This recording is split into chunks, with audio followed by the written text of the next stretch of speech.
Bienvenidos a Economía. Rusia ha empezado a probar este martes su nuevo rublo digital en un intento de eludir las sanciones financieras. En la prueba participan 13 bancos y un número limitado de sus clientes. Con esta medida del Banco Central ruso, el gobierno espera mejorar su capacidad para eludir las sanciones, ya que el uso de la tecnología blockchain se considera más difícil de rastrear. Los servicios secretos rusos supervisan la seguridad del rublo digital, lo que despierta el recelo de los defensores de los consumidores debido a cuestiones de privacidad y vigilancia gubernamental. Sin embargo, las autoridades rusas sostienen que el rublo digital facilitará y hará más cómoda la vida diaria de sus usuarios. Así pues, el rublo digital entra en una nueva fase. Ampliamos los detalles con José David Navarro en la Bolsa de Frankfurt. Saludos, José. Uno de los propósitos del rublo digital sería, según Rusia, poder esquivar las sanciones económicas. ¿Es esto posible en la práctica? Hola Paco, ¿qué tal? Bueno, está claro que las monedas digitales por bancos centrales, las conocidas como CBDCs, tienen la ventaja de que podrían, en la teoría, esquivar las entidades bancarias privadas. Es decir, hay una conexión más directa entre el Banco Central y el ciudadano particular, ¿no?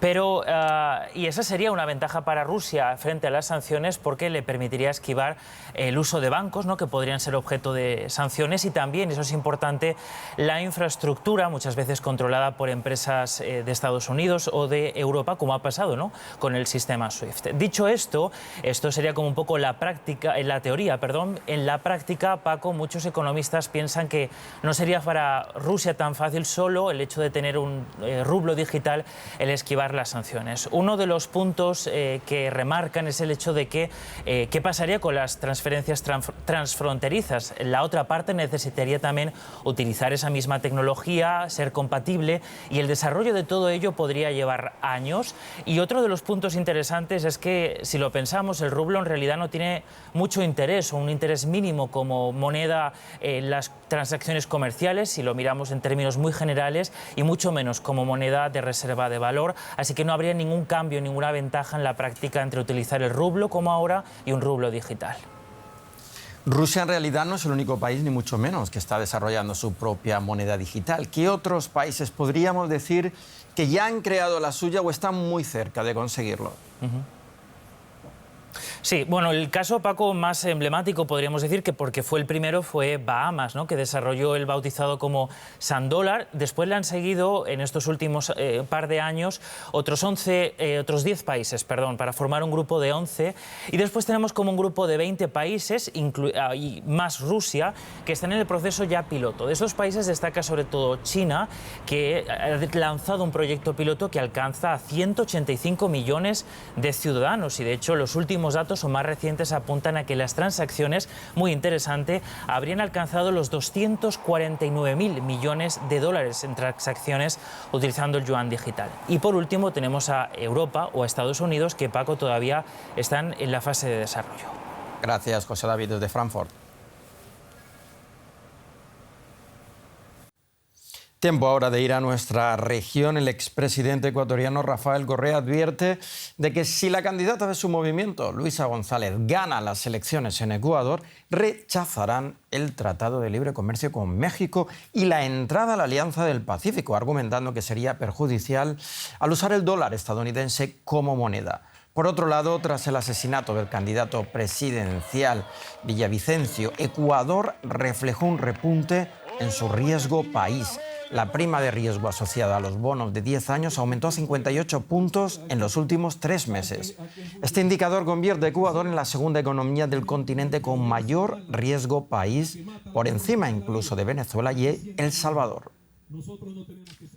Y para saber más sobre la situación económica de Ecuador, conectamos con Vicente Albornoz, decano de Economía de la Universidad de las Américas en Quito. Gracias por atendernos. ¿Cuáles son los retos económicos a los que se enfrentará el ganador o ganadora de las elecciones?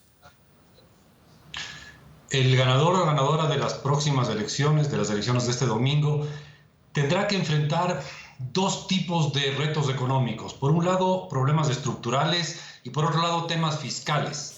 El Ecuador, desde el punto de vista estructural, es una economía cara, poco competitiva, y además poco flexible. A la economía ecuatoriana le cuesta adaptarse a este mundo tan cambiante. Y para complicar un poco las cosas, la economía ecuatoriana dolarizada no puede devaluar.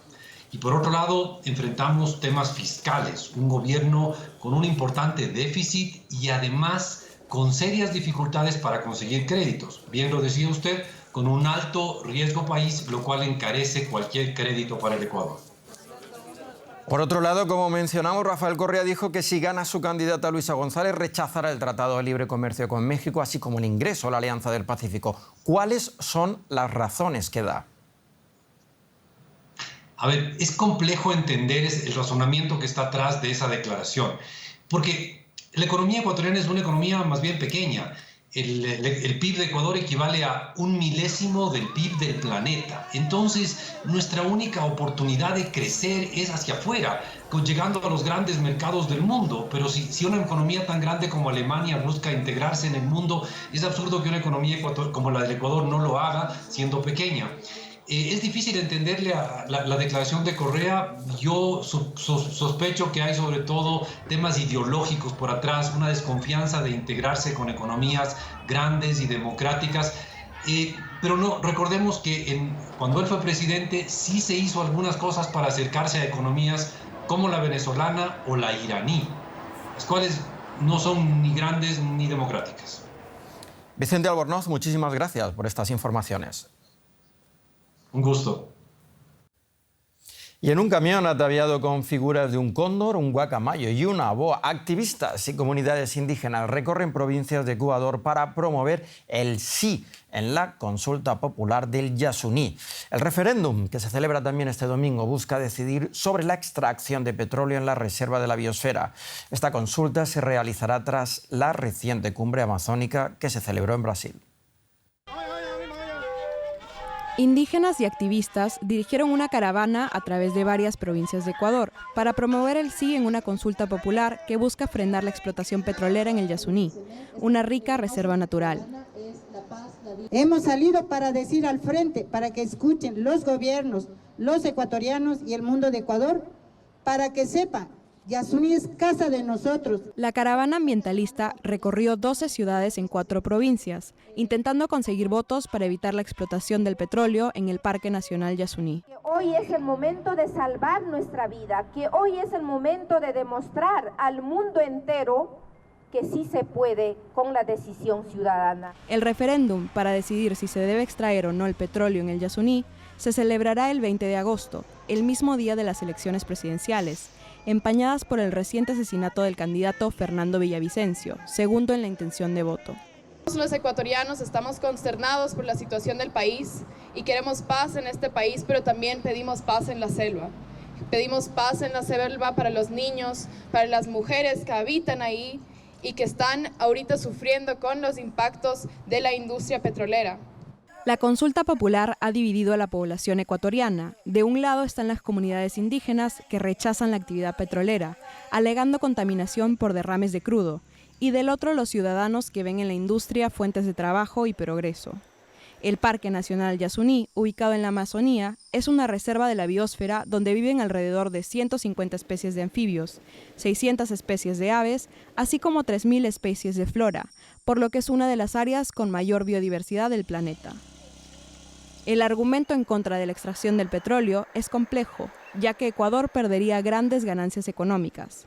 El gobierno, que se opone a la consulta, estima pérdidas por más de $16.000 millones en 20 años si el proyecto se frena. El nuevo presidente paraguayo, Santiago Peña, que asumió el cargo este lunes, tuvo su primer encuentro con el sector empresarial en el que resaltó el potencial de su país para el comercio regional debido a su ubicación geoestratégica.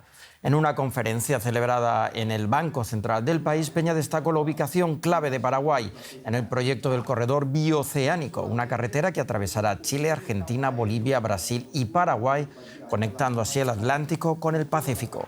Ante unos 1.000 inversores internacionales, el presidente aseguró que Paraguay está a las puertas de dar un gran salto económico.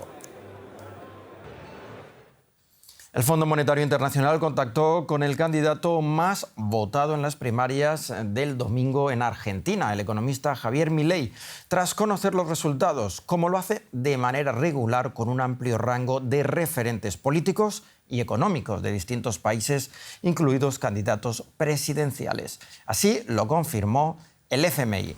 A principios de semana, el Banco Central argentino subió las tasas de interés y devaluó el peso un 22%, algo que añadirá mayor presión aún en los precios. La inflación en julio registró ya una subida del 6,3% mensual, pero los economistas estiman que en agosto o septiembre podría alcanzar una variación de 2 dígitos en tan solo un mes. El ministro de Economía, Sergio Massa, viajará a Washington la semana próxima para terminar de concretar un nuevo desembolso del organismo. Veamos ahora un breve resumen de noticias económicas de la jornada. La economía de Colombia se contrajo más de lo previsto en el segundo trimestre. Tal y como preveían los analistas, el Producto Interno Bruto de Colombia en el segundo trimestre de 2023 creció un 0,3% en comparación al mismo periodo del año pasado, lo que representa una clara desaceleración de la economía. Frente al primer trimestre de este año se evidencia un decrecimiento de un 1%. La tasa de inflación interanual británica cayó bruscamente en julio, por debajo del 7%, debido a la bajada de los precios de la energía. Es la cifra más baja en 15 meses. Sin embargo, la inflación británica sigue siendo la más alta entre los países del G7, pese a que el Banco de Inglaterra ha subido su principal tipo de interés más de una docena de veces desde finales de 2021. Y hasta aquí la economía, pero ya saben que pueden seguir esta y otras noticias en nuestras redes sociales. Les invito a que sigan con nosotros aquí en DW en español para América Latina. Gracias por su atención. Hasta pronto.